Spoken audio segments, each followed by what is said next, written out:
Sekarang kita masuk di tafsir surat Al-Bayyinah. Ini termasuk surat Madaniyah. Jadi meskipun pendek, ini adalah surat Madaniyah.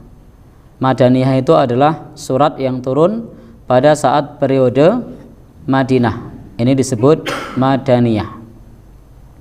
Setiap kali membahas tafsir, sudah sering kita ulang-ulang bahwa Makkiyah dan Madaniyah bukan menunjukkan tempat, tapi menunjukkan waktu. Makkiyah bukan berarti turun di Mekah, tapi turun periode Mekah. Bisa saja turunnya di luar Mekah. Madaniyah turun periode Madinah, bisa saja turunnya di Mekah, tapi disebut Madaniyah karena saat itu periode Madinah. Dan ayatnya ada 8. Surat Al-Bayyinah meskipun tidak tergolong panjang, termasuk surat yang tidak banyak orang yang bisa menghafalkan dengan tuntas. Ya. Padahal ini bukan termasuk surat yang panjang. Saya belum survei, tapi ini berdasarkan pengalaman saya sebagai guru tahfidz. Karena saya jadi guru tahfidz sudah lebih dari 8 tahun.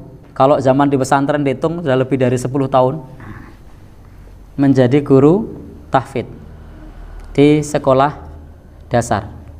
Itu surat yang biasanya pada saat ujian anak-anak itu kesulitan, itu adalah surat Al-Bayyinah. Saya tidak tahu kenapa. Kalau An-Naba malah lancar anak-anak itu. An-Naba, An-Nazi'at itu lancar. Tapi giliran Al-Bayyinah kok beda. Saya tidak tahu kenapa, tetapi saya mencoba untuk menganalisa karena dia terletak di surat-surat pendek, merasa sudah hafal, tidak di murojaah. Sementara surat An-Naba yang panjang di murojaah karena merasa ini panjang di murojaah. Jadi surat Al-Bayyinah ini termasuk surat yang ada di barisan surat-surat pendek, tetapi dia ayatnya cukup panjang-panjang, sehingga ketika terlena untuk murojaah maka kemudian kelancarannya kurang. Baik, surat ini dinamai juga sebagai surat Lam Yakun. Jadi surat Al-Bayyinah disebut juga sebagai surat Lam Yakun. Jadi memang dulu para sahabat di zaman Nabi, surat-surat itu biasa disebut dengan bunyi apa ayat pertama. Contoh, surat At-Taubah disebut Baro'ah karena awalnya Baro'atum minallahi wa rasulih, ada kata Baro'ah.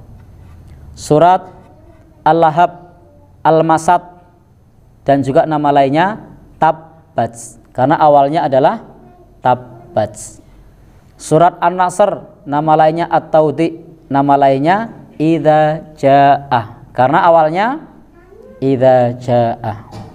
Al-Fatihah, Sab'ul Masani, Ummul Kitab, ada lagi Alhamdu karena awalnya Alhamdulillahi Rabbil Alamin. Jadi sudah biasa para sahabat dahulu menamai surat-surat dengan apa yang tertulis pada bunyi ayat pertama. Termasuk ini adalah surat Al-Bayyinah. Itu juga disebut surat Lam Yakun karena diawali dengan bunyi Lam Yakun. Baik, diawali dengan bunyi Lam Yakun. Di surat ini berisi tentang 4 hal. Jadi surat ini berisi tentang 4 hal. Yang pertama, kedudukan orang-orang ahli kitab menurut ajaran Nabi Muhammad sallallahu alaihi wasallam. Jadi surat ini memuat tentang kedudukan atau posisi orang-orang ahli kitab di dalam syariat Nabi Muhammad sallallahu alaihi wasallam. Karena memang di dalam agama kita orang kafir itu ada dua. Yang pertama namanya kafir musyrik, yang kedua namanya kafir kitabi atau kafir ahli kitab. Dan itu dibedakan. Lihat di redaksi surat ini, lam yakunil ladzina kafaru min ahlil kitab wal musyrikin.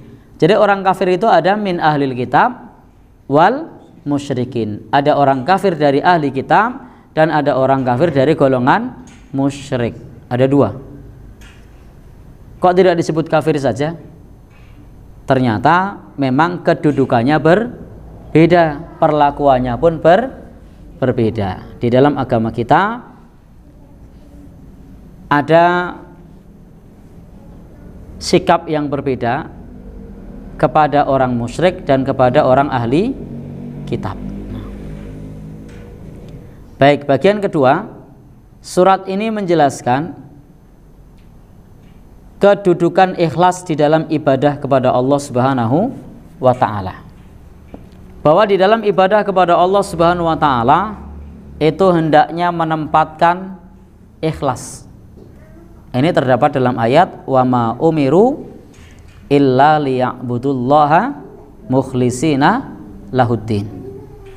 Bahwa kita tidak diperintah untuk beribadah melainkan ibadah itu dengan ikhlas. Karena ibadah yang tidak ikhlas itu tidak diterima. Syarat diterimanya ibadah harus ikhlas. Apapun itu harus ikhlas. Sehingga surat ini juga menjelaskan kepada kita kedudukan ikhlas di dalam beribadah. Pentingnya ikhlas dalam ibadah. Yang ketiga, surat ini menjelaskan tentang kesudahan atau tempat bagi orang-orang yang beriman dengan orang-orang yang kufur. Maka menjelaskan kepada kita kesudahan orang-orang yang bahagia dan orang-orang yang celaka di akhirat. Siapakah orang yang kelak akan mulia dan siapakah kelak yang di akhirat akan celaka. Kemudian yang keempat, surat ini juga membicarakan kepada kita kedudukan orang-orang Yahudi dan Nasrani di dalam dakwah Nabi. Jadi sikap orang-orang Yahudi dan Nasrani terhadap dakwah Nabi. Jadi surat ini membicarakan pula kepada kita sikap orang-orang Yahudi dan Nasrani terhadap dakwah Nabi Sallallahu Alaihi Wasallam. Itulah 4 kandungan utama dari surat Al-Bayyinah. Baik, sekarang kita baca ayatnya. Yang pertama adalah lam yakunil ladzina kafaru min ahlil kitabi wal musyrikina. Titik poinnya adalah mungfakkina. Jadi di dalam ayat yang pertama ini orang ahli kitab dari orang-orang kafir dari ahli kitab dan kafir musyrik itu tidak meninggalkan. Tidak meninggalkan Nabi hatta ta'tiyahumul bayyinah, sampai datang kepada mereka bukti yang nyata. Maknanya tidak ada orang-orang yang kufur kepada Allah dan Rasulnya, baik dari kalangan ahli kitab. Ahli kitab di sini adalah orang-orang Yahudi dan Nasrani, wal musyrikin dan orang-orang musyrik. Itu yang disebut musyrik adalah orang-orang yang menyembah arca atau menyembah selain Allah. Bisa arca, patung atau yang lainnya disebut musyrik. Nah, kalau ahli kitab itu adalah mereka orang-orang Yahudi dan Nasrani yang menyembah Allah Subhanahu wa ta'ala. Orang-orang ahli kitab itu Yahudi dan Nasrani, mereka disebut ahli kitab karena mereka punya kitab namanya Taurat dan Injil. Jadi ada kitab Taurat dan kitab Injil. Mereka diberi kitab. Sementara orang musyrik yang menyembah berhala itu mereka tidak punya kitab. Maka mereka disebut kafir musyrik. Tadi di depan, di awal kita sudah sampaikan bahwa memang keduanya berbeda. Kalau ahli kitab itu menyembah Allah, mereka punya kitab suci. Tapi kalau orang musyrik itu mereka menyembah selain Allah. Maka disinilah karena sama-sama menyembah Allah, meskipun mereka orang kafir, tetap kafir. Jadi meskipun menyembah Allah, mereka tetap kafir. Kenapa tetap kafir? Karena tidak beriman kepada ajaran Nabi Muhammad SAW. Tetapi mereka tetap menyembah Allah dan mereka punya kitab suci. Maka disebut ahli kitab. Sementara kalau orang musyrik itu mereka tidak punya kitab suci dan mereka menyembah yang lainnya. Dan saya tidak mau berdebat hari ini mereka ahli kitab atau bukan. Tinggal cek saja mereka nyembah Allah atau nyembah yang lain. Kalau nyembah yang lain, orang muslim KTP-nya Islam tapi nyembah batu, istilahnya apa? Ada orang KTP-nya Islam nyembah batu, statusnya apa?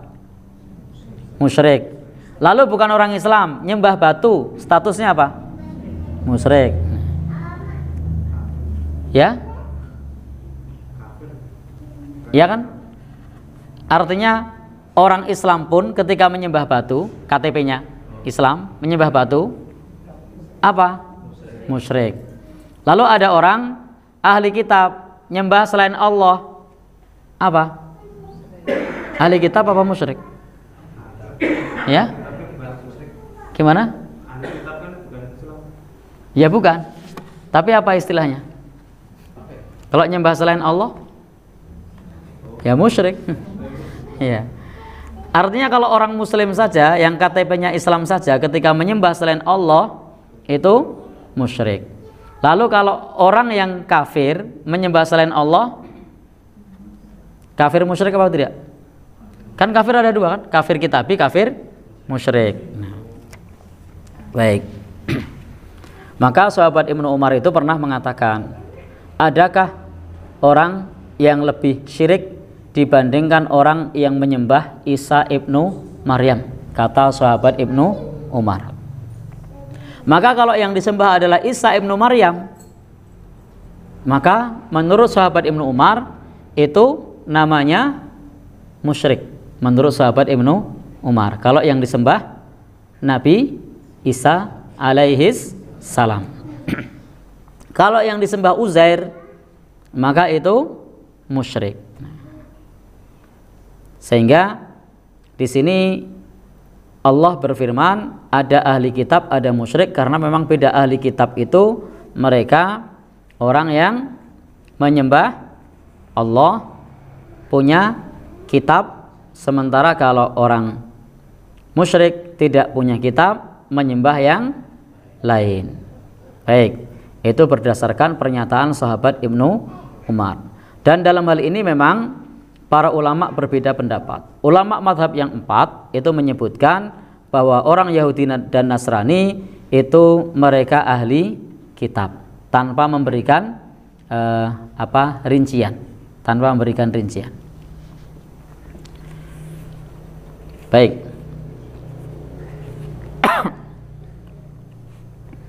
Sehingga perlakuannya pun dalam Al-Quran beda.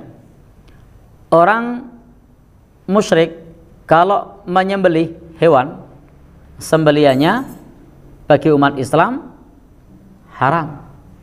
Tapi kalau orang ahli kitab ketika menyembelih hewan, sembelihannya bagi umat Islam halal. Saya bilang ahli kitab loh.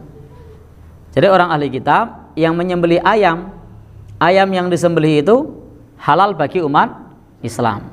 Tapi kalau orang musyrik yang menyembelih, sembelihannya itu haram bagi umat Islam. Jadi beda. Kalau orang ahli kitab, sembelihannya masih boleh dikonsumsi oleh umat Islam. Tapi kalau orang musyrik, tidak boleh. Cuma masalahnya kan tidak mungkin kita tanya, Anda musyrik apa enggak? Ya lebih amannya tidak usah makan kalau mereka yang sembelih. Masa kita tanya, Anda nyembah siapa? Anda musyrik apa enggak? Malah nyinggung perasaan. Nah, jadi tidak perlu tanya, hindari saja. Kenapa? Kalau zaman sekarang yang masuk golongan ahli kitab itu apakah masih mentauhidkan Allah seperti umat-umat terdahulu? Kan enggak. Baik. Intinya di sini ketika dia masih menyembah Allah dan tidak menyembah yang lain, berdasarkan perkataan sahabat Ibnu Umar. Ketika dia tidak menyembah yang lain, dia hanya menyembah Allah, maka dia ahli kitab. Apakah hari ini masih ada? Wallahu alam. Saya tidak tahu. Jadi saya tidak tahu. Tetapi ini intinya bahwa pengertian ahli kitab memang para ulama madhab yang 4 tidak merinci. Kalau ulama madhab yang 4 loh, termasuk Imam Bukhari, selama mereka Yahudi Nasrani, mereka ahli kitab.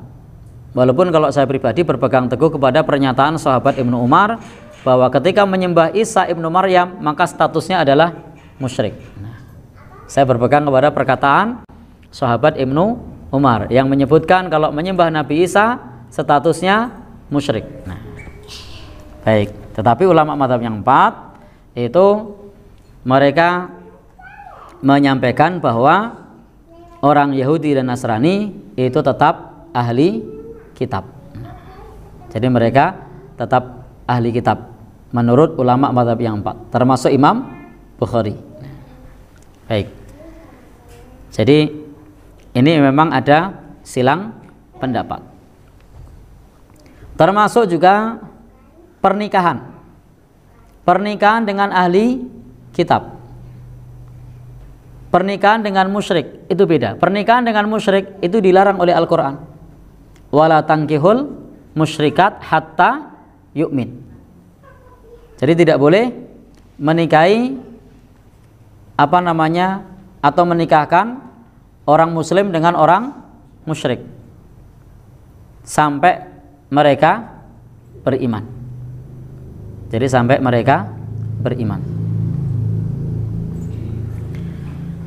Jadi intinya kalau kepada orang musyrik dilarang.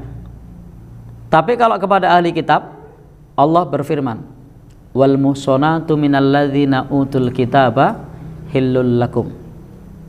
Dan perempuan ahli kitab, perempuan yang terhormat itu adalah halal bagi kalian. Boleh dinikahi perempuan ahli kitab yang terhormat. Ini berdasarkan kepada ayat Al-Quran. Perempuan ahli kitab terhormat.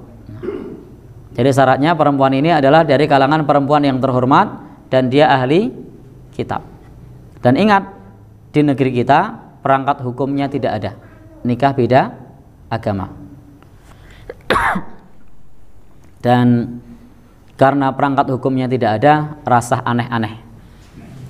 Apalagi ini malah menimbulkan fitnah, sehingga tidak perlu aneh-aneh. Dan sebagai bentuk ikhtiyat, kehati-hatian, maka sebagai seorang muslim ketika menikah carilah yang muslimah, taat kepada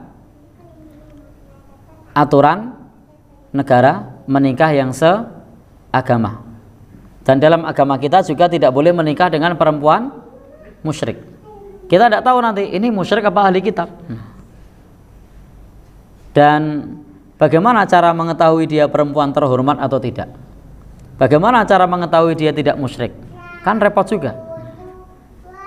Sehingga lebih aman nikahlah dengan perempuan muslimah. Baik. Tetapi tadi kita sampaikan bahwa syariah memberikan penjelasan sembelihan orang ahli kitab itu halal.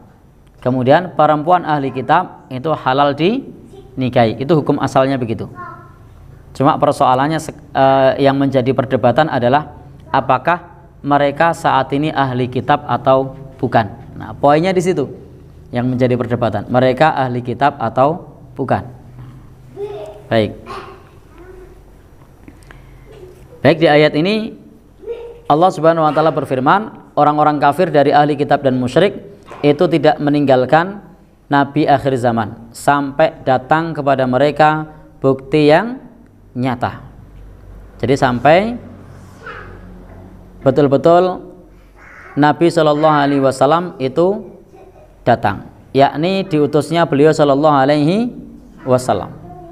Yang disebut al-bayyinah, bukti yang nyata, ini adalah hadirnya Nabi Shallallahu Alaihi Wasallam. Jadi orang-orang Yahudi, orang-orang ahli kitab dulu melakukan semacam, kalau bahasa kita hijrah, kalau bahasa mereka apa? Melakukan pencarian. Jadi mereka melakukan pencarian tentang lahirnya Nabi akhir zaman. Jadi mereka meyakini Nabi akhir zaman itu sebagaimana dijelaskan di dalam kitab suci mereka akan hadir di satu tempat, yang itu tempat tersebut ditumbuhi pohon kurma, dan itu ada di Madinah. Maka mereka pun berbondong-bondong datang ke Madinah mengharapkan Nabi baru itu akan lahir. Mereka akan menyambut Nabi baru. Sebagaimana kita umat Islam itu mendapatkan hadis Nabi tentang munculnya Al-Mahdi saat ini.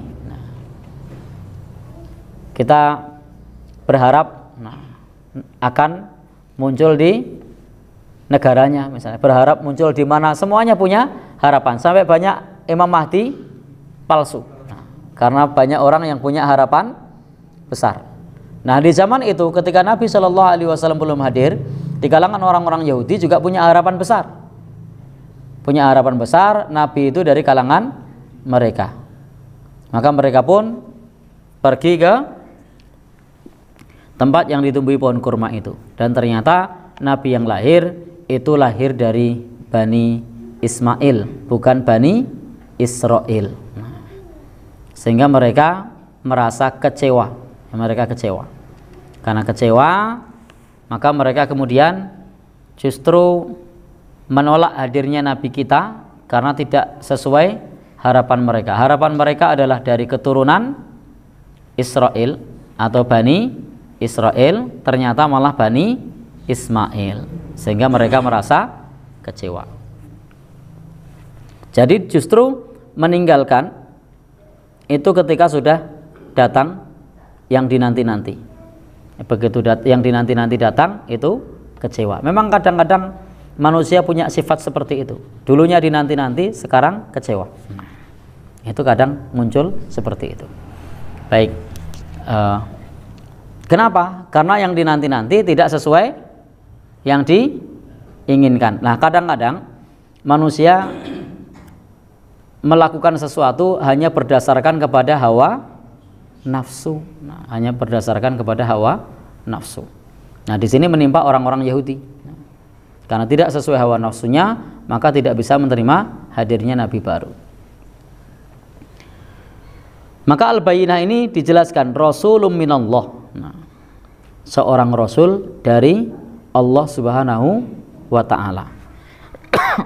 Seorang rasul dari Allah Subhanahu wa taala. Yakni adalah hadil bayyinah. Yang disebut bukti yang nyata adalah risalah Nabi sallallahu alaihi wasallam min indillah, dari Allah Subhanahu wa taala.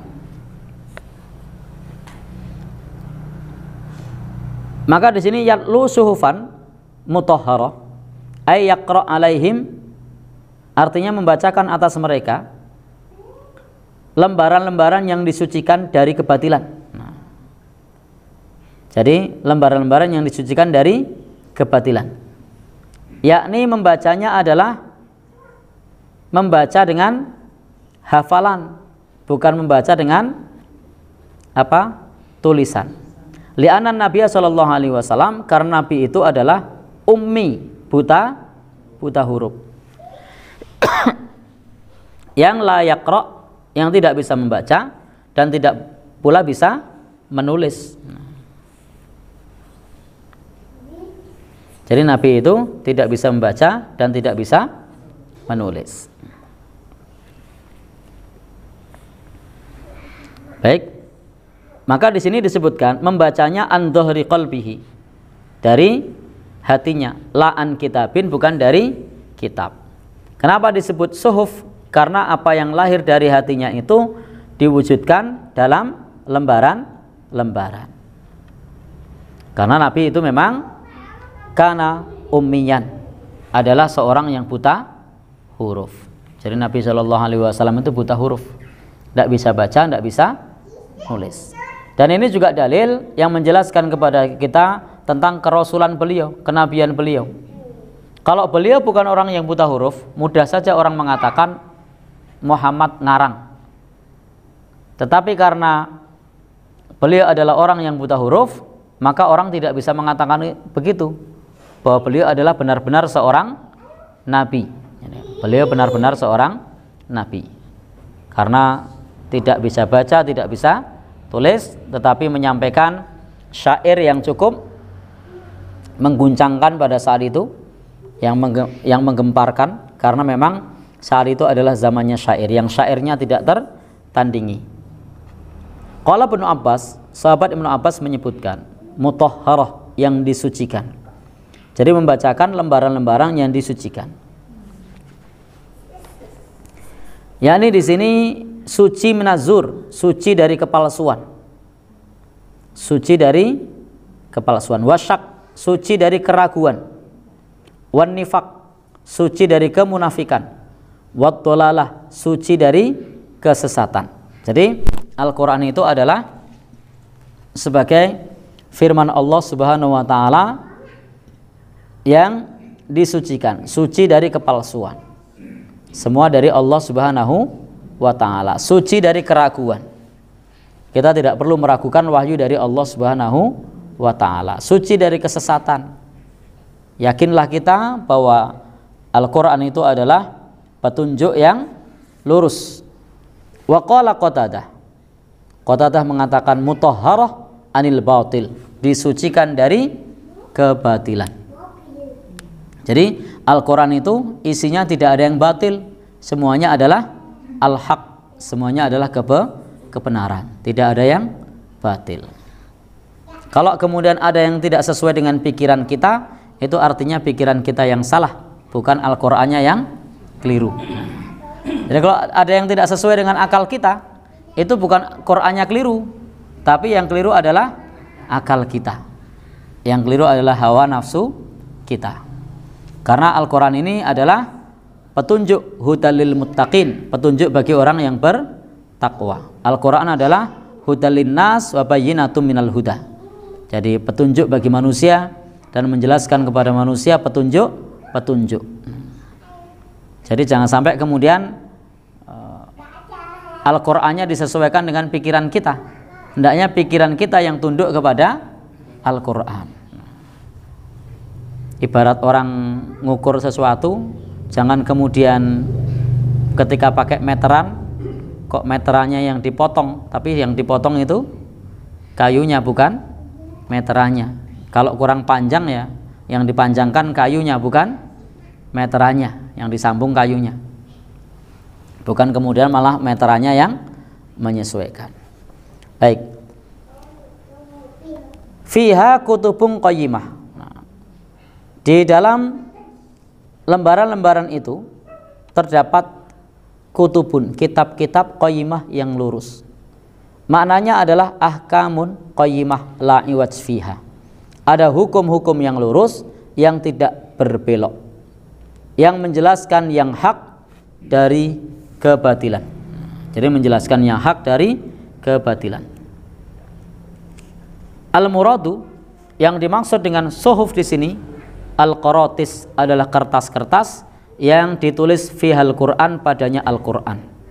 Wal murad bil kutub, yang dimaksud dengan kitab-kitab di sini adalah al-ahkam, hukum-hukum, al-maktubah fiha, yang tertulis padanya. Jadi di dalam Al-Quran itu ada hukum-hukum yang tertulis. Termasuk di dalam Al-Quran itu ada banyak hukum-hukum. baik yang terkait dengan akidah atau terkait dengan fikih. Kalau terkait dengan fikih sudah banyak kitab-kitab para ulama yang menjelaskan tentang ayat-ayat hukum. Jadi ada banyak kitab yang menjelaskan kepada kita tafsir-tafsir tentang ayat-ayat hukum yang terdapat di dalam Al-Quran. Jadi yang dibahas adalah tafsir tersebut khusus tentang hukum-hukum.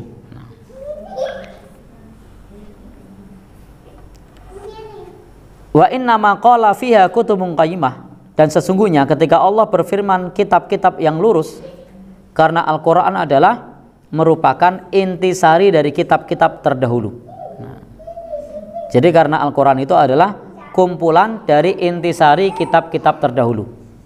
Jadi apa yang ada di dalam Al-Quran itu terhimpun intisari atas apa yang ada dalam kitab-kitab terdahulu. Kenapa? Karena Al-Quran ini diturunkan oleh Allah membenarkan kitab-kitab sebelumnya dan menghimpun ajaran-ajaran sebelumnya. Maka disinilah sikap kita terhadap ajaran yang sebelumnya. Kalau ajaran sebelumnya itu disetujui Al-Quran, maka kita setuju. Kalau ajaran yang sebelumnya itu ditolak oleh Al-Quran, maka kita menolak. Kalau ajaran yang sebelumnya tidak ada yang menyetujui, tidak ada yang menolak, maka kita tidak menerima, tidak pula mendustakan. La tukadzibuh wa la tusaddiquh. Tidak perlu kita dustakan, tidak perlu kita benarkan. Kenapa? Karena kita tidak tahu apakah itu termasuk yang bertentangan atau yang sejalan. Intinya kalau itu sesuatu yang tidak ditolak oleh Al-Quran, tidak pula disetujui, maka di sini kita tidak mendustakan dan tidak membenarkan. Baik Bapak Ibu yang berbahagia yang dirahmati Allah. Jadi yang disebut kitab-kitab yang lurus di sini adalah Al-Quran, terhimpun padanya intisari dari kitab-kitab terdahulu, karena memang kitab akhir zaman, kitab yang terakhir, menyempurnakan kitab-kitab sebelumnya,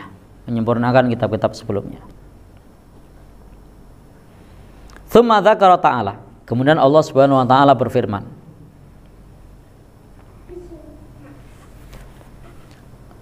bahwasanya ada yang malam yu'min min ahlil kitab. Maka ada orang yang tidak beriman dari kalangan ahli kitab. Maka Allah berfirman, wa ma tafarraqal ladzina utul kitaba illa min ba'di ma ja'atuhumul bayyinah. Dan tidaklah orang-orang Yahudi itu berpecah belah melainkan setelah hadirnya Nabi Muhammad sallallahu alaihi wasallam. Jadi begitu Nabi hadir, Nabi akhir zaman yang dinanti-nanti itu hadir, maka mereka berpecah belah. Sebagian menerima, sebagian menolak. Jadi tidak semua orang Yahudi itu kemudian kabur menolak. Ada pula orang-orang Yahudi yang kemudian beriman. Di antaranya adalah ada sahabat Nabi dari kalangan Yahudi namanya Abdullah bin Salam. Itu adalah seorang Yahudi yang kemudian masuk Islam sejak kali pertama Rasulullah Shallallahu Alaihi Wasallam menginjakkan kakinya di kota Madinah. Maka saat itu Abdullah bin Salam sebagai seorang Yahudi yang kemudian memeluk Islam. Maka di sini orang Yahudi disebutkan oleh Allah, wa ma tafarraqal ladzina utul kitab, dan tidaklah orang-orang ahli kitab itu berpecah belah illa min ba'di ma ja'atuhumul bayyinah, melainkan sesudah datang al-bayyinah, datang bukti yang nyata, yakni datangnya Nabi sallallahu alaihi wasallam. Maka mereka berpecah belah tentang keadaan Nabi. Apakah ini benar Nabi atau bukan? Nah, kemudian mereka membenarkan bahwa itu benar Nabi, tetapi mereka tidak siap menerima karena bukan golongannya. Nah, sementara yang lain bisa menerima meskipun bukan golongannya kalau itu adalah Nabi akhir zaman. Maka disebut mereka berpecah belah. Wa annahu rasul al-mau'ud bihi fi kutubihim, bahwasanya beliau adalah seorang utusan yang dijanjikan yang ada di dalam kitab-kitab mereka. Kemudian di dalam ayat yang lain juga dijelaskan di surat-surat yang lain, Wa makhtalafal ladzina utul kitaba illa mim ba'di ma ja'ahumul ilm. Bahwasanya tidaklah orang-orang ahli kitab itu berselisih melainkan setelah datangnya ilmu. Jadi begitu datang nabi kita baru berselisih. Ini ditompo apa ora? Diimani atau tidak? Kita baiat atau tidak? Tunduk atau tidak? Dan memang itulah diantara lika-liku Nabi kita Shallallahu Alaihi Wasallam dalam berdakwah kepada masyarakat. Diterima oleh sebagian, ditolak oleh sebagian yang lain. Mereka berselisih pendapat tentang kenabian Nabi kita Shallallahu Alaihi Wasallam. Dan mereka juga berbeda pendapat, perlu tunduk atau tidak, karena tidak sesuai dengan yang mereka harapkan. Itu adalah topik yang pertama, kedudukan orang-orang ahli kitab di dalam risalah Nabi kita Shallallahu Alaihi Wasallam. Nah, bagian yang kedua, Allah menjelaskan wa ma umiru, dan tidaklah mereka diperintah illa liya'budullah, melainkan untuk menyembah Allah Subhanahu wa taala dengan ikhlas. Melainkan untuk menyembah Allah Subhanahu wa taala dengan ikhlas. Jadi kita semua, perintah dari Allah adalah agar kita ibadah dengan ikhlas. Sebab annahum ma umiru fit Taurat wal Injil, mereka tidak diperintah di dalam Taurat dan Injil illa, kecuali untuk ayya'budullah, untuk menyembah Allah wahdah, menyembah Allah yang esa. Jadi perintahnya adalah untuk menyembah Allah yang esa, mengikhlaskan di dalam beribadah. Walakinnahum, tetapi mereka justru mengubahnya, wabaddalu, mereka mengubahnya, menggantinya, dan menyembah ahbarahum, menyembah ruhbanahum, menyembah rahib-rahib mereka, tokoh-tokoh mereka. Maka Allah berfirman, ittakhadhu ahbarahum wa ruhbanahum arbabam min dunillah. Mereka menjadikan para rahib-rahib mereka, pemuka-pemuka agama mereka sebagai Tuhan-Tuhan selain Allah. Dan mereka pula menjadikan Isa ibnu Maryam, naudzubillahi min dzalik.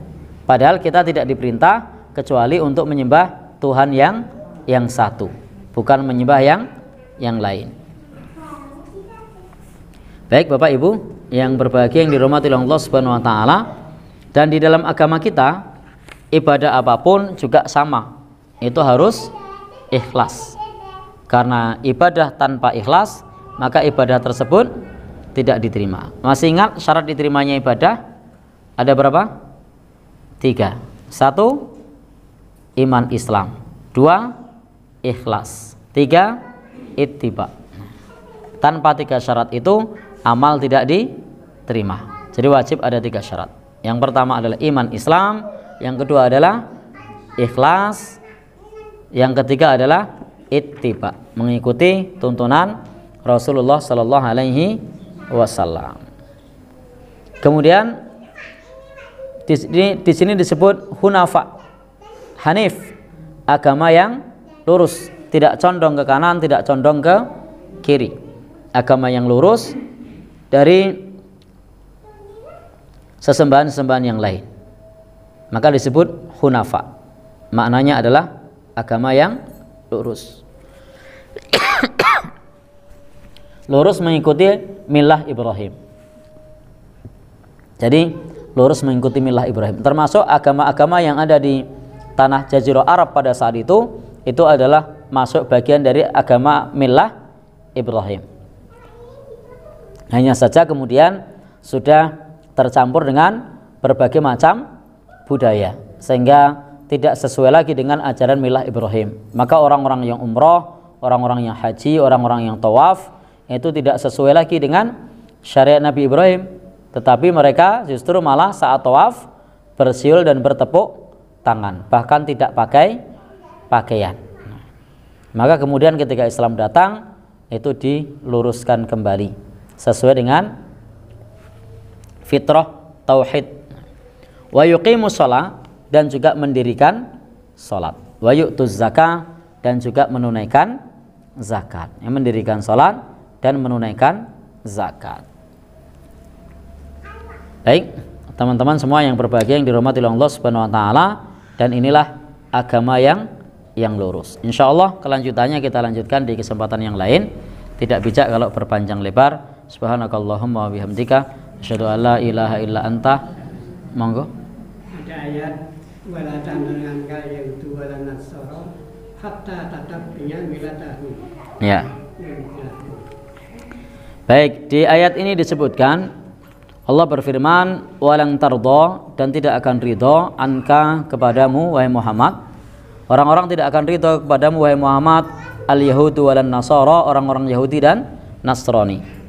Ayat ini mengajarkan kepada Nabi kita sallallahu alaihi wasallam bahwa orang-orang Yahudi dan Nasrani itu tidak akan pernah ridho dengan Nabi Muhammad sallallahu alaihi wasallam. Meskipun ayat ini ditujukan kepada Nabi, maka ini juga bisa dimaknai kepada kita kaum muslimin. Hatta tattabi'a millatahum, sampai kamu mengikuti millah mereka. Jadi di sini tidak disebutkan hatta tattabi'a dinahum. Tidak disebutkan sampai kalian mengikuti agama mereka, tapi disebutkan sampai mengikuti millah mereka. Ada perbedaan antara din sama millah. Jadi ada perbedaan antara din sama millah. Di dalam ayat yang Bapak tanyakan, di sini disebutkan bahwa orang-orang Yahudi dan Nasrani tidak akan ridho dengan Islam, tidak akan ridho dengan umat Islam sampai umat Islam mengikuti millah mereka. Millah itu gaya hidup, cara hidup. Jadi millah itu gaya hidup, cara hidup. Itu disebut millah.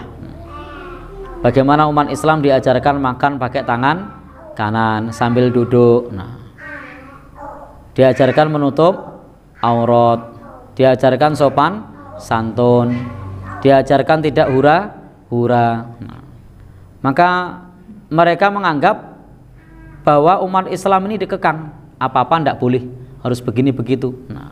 Dan mereka menginginkan kita ikut gaya hidup mereka. Tidak perlu menutup aurat, hingar-bingar musik. Mereka menganggap kalau sudah seperti itu sudah merdeka, sudah sesuai dengan millah mereka. Baik, itu makna dari ayat yang Bapak sampaikan, bahwa memang orang-orang Yahudi dan Nasrani dalam hal ini menginginkan supaya umat Islam mengikuti cara hidup sebagaimana orang-orang Yahudi dan Nasrani, sehingga disebut millatahum, millah mereka. Dan umat Islam itu milahnya adalah milah Ibrahim. Jadi umat Islam itu milahnya adalah milah Ibrahim. Demikian, Allah alam bisawab. Apa hukumnya minta didoakan kepada orang non-Muslim? Baik. Ini ada yang bertanya, apa hukumnya minta didoakan kepada orang non-Muslim? Baik, boleh enggak kita minta didoakan kepada orang non-Muslim? Kita harus pahami bahwa dalam urusan ubudiyah, urusan ibadah, itu lakum dinukum waliyadin, bagimu agamamu, bagiku agamaku. Dalam agama kita itu sudah jelas, kita hanya boleh beribadah, hanya boleh menyembah kepada Allah, bukan kepada yang lain. Kalau non-muslimnya ini adalah penyembah berhala, lalu kemudian dia berdoa kepada berhala untuk kita atas permintaan kita, sama saja kita menyetujui mereka untuk menyembah berhala. Sama saja kita mendukung mereka menyembah berhala. Dalam konteks ini umat Islam tidak menyetujui, tidak mendukung, tapi konteksnya adalah membiarkan.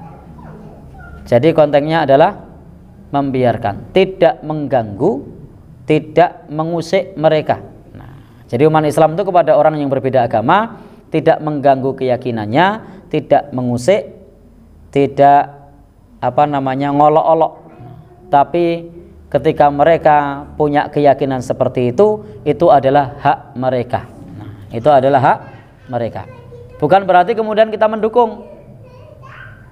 Kemudian tolong doakan saya kepada berhalamu. Nah, tidak boleh. Tolong doakan saya kepada Tuhanmu. Nah, tidak boleh.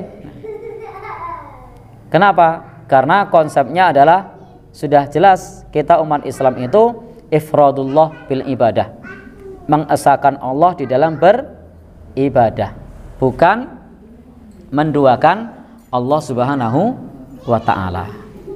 Kalau kemudian kita berdoa sama Allah, lalu mereka mengaminkan, ya monggo saja. Tapi kalau kemudian kita minta doa kepada orang yang beda agama, yang jelas-jelas menyembah selain Allah, maka ini tidak boleh. Tetapi kalau kemudian kita membiarkan mereka mendoakan kita, itu tidak masalah. Itu konsepnya adalah lakum dinukum waliyadin. Jadi ternyata mereka mendoakan kita, ya monggo saja. Kita tidak perlu mendukung, tidak perlu melarang, tapi kita membiarkan. Itu hak dia. Lakum dinukum waliyadin. Wallahu alam bishawab. Subhanakallahumma bihamdika asyhadu an la ilaha illa anta astaghfiruka wa atubu ilaik. Wassalamualaikum warahmatullahi wabarakatuh.